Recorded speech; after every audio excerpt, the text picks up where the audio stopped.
manifests His presence in our lives by the very nature that we see around us. And indeed, it is truly very encouraging and very inspiring.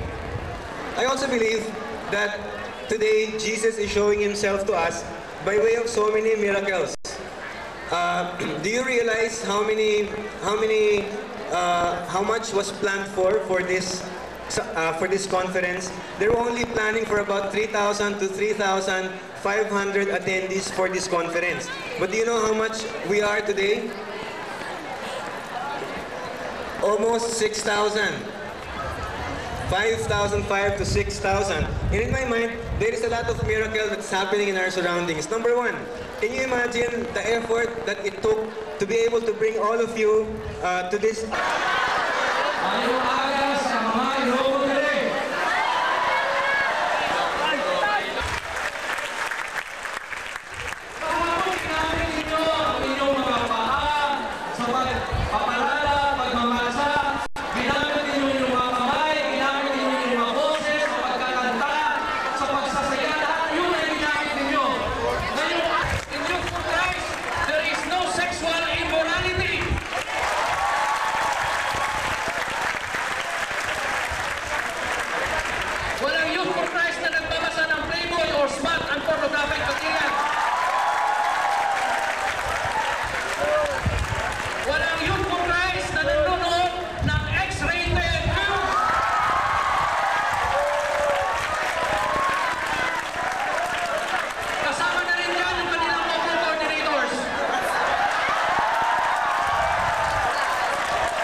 Kabataan na amoy lasing.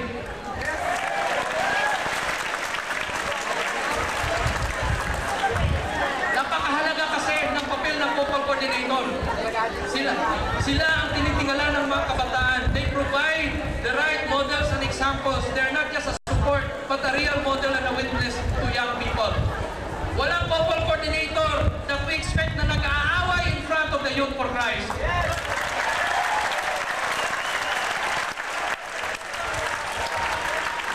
They should be able to handle their marital problems at home. So brothers and sisters, dito sa Youth for Christ, nakikita natin na malaki ang nais mangyari ng Panginoon. Opening up the world because of Youth for Christ. Wherever you go now in the Philippines, as long as there is Youth for Christ, as long as you do not forget to bring your ID wherever you go, especially in YFC gatherings, you will never go hungry. But if you do not have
morning.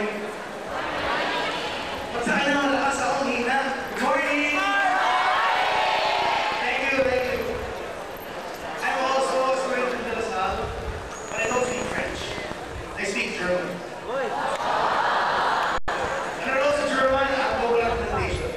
Yung may alam mo, yung mas mga. Ano sa German global implementation?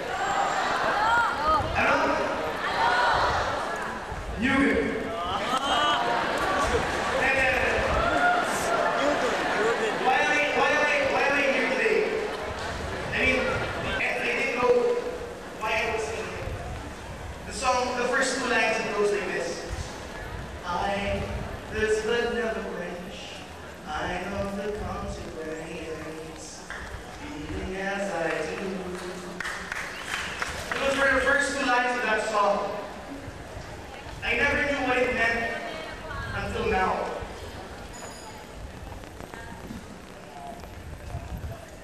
Feeling as I do, knowing the consequence. I thirst but never quench. What does that have to do with what I'm saying now? I thirst for God's love, but I am never quenched. Because we are all still unworthy. Like me, I am still looking for God's love to quench me, but we will never be quenched while here on earth. Life is a never-ending process.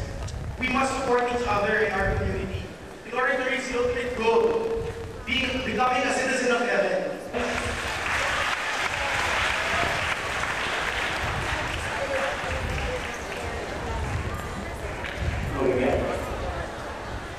Hello. Praise God for this conference. Okay. Kasi first time ko kasi, bali, kami mga taga-bago sila. Gusto rin po namin mag-excitate nyo. Kahit na po mahihirap kami. Gusto po namin, hindi ko mag-ibigyan, ay makamit po namin para kay Lord. Hindi niyo po nagkakaroon sa bago silang, mga taga-bago silang, kami po siguro yung pwede sabihin, the poorest. The poorest, among the poor, parang gano'n. Kasi parang kailangan namin ng support sa mga may kaya para maalam yung kailangan namin sa fried rice. Balik na naman nakapako sila nung wala pa kami sa fried rice. Sabi, ako lalo, 4 years ako ni drugs. Balik, yung iba sa akin, nagbibenta ng tulo para lang may pabili ng drugs. May pabili ng baro, na makakain. Yung 500cc, just for 200 pesos.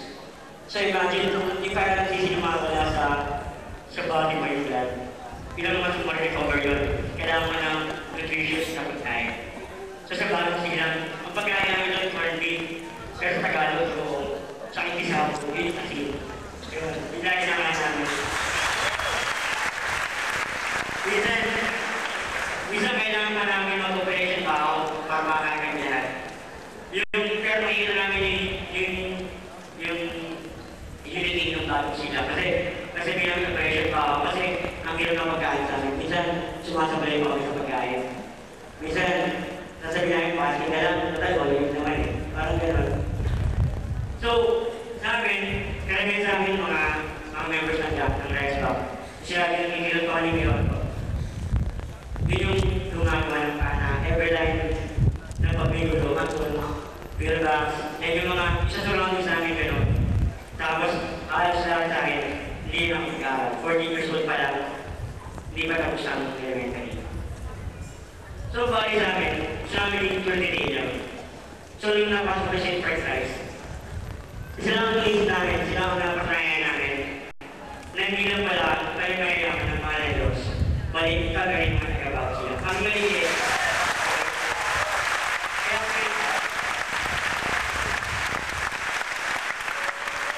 I would like to offer you something na we really blessed kasi nakawin kami sa conference. Totally wala kami pamasahe, wala kami nabisagay ito. Hindi dahil yun, na ginamit na dati ba kasi namin ito, ikikilang ko ni Pilot.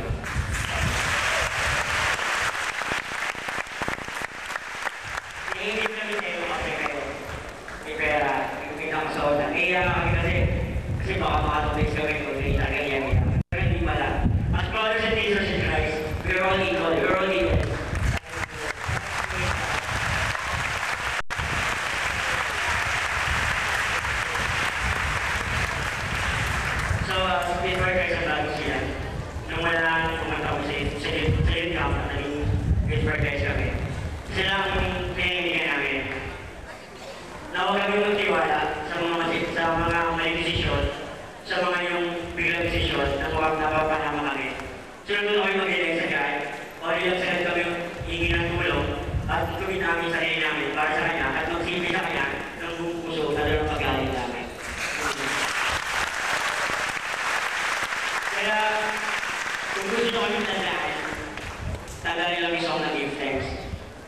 Let the weak say I am strong, and let the poor say I am rich, because of what the Lord has done for us. Thank you.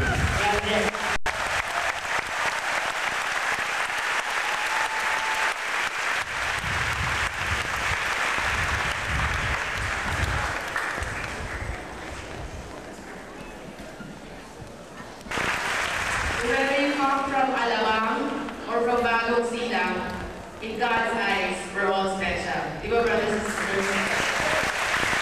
He called us. He gave it. Brothers and sisters, talagang nakaka-inspire itong umagang ito. And,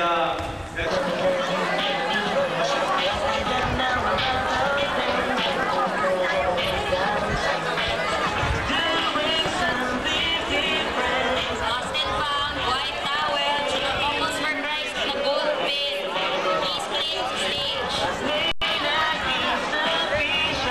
Kung nyo i-claim, amin na lang.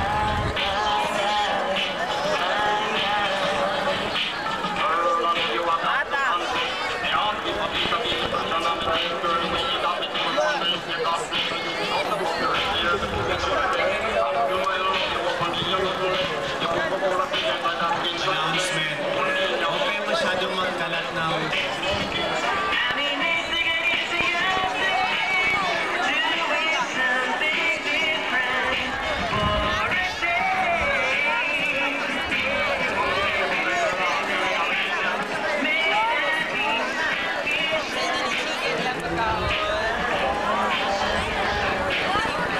Don't have sex before marriage.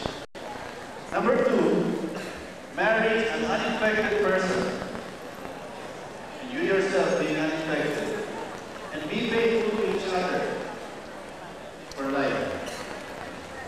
With sex, especially sex, nagiging unnatural yung marriage. Okay.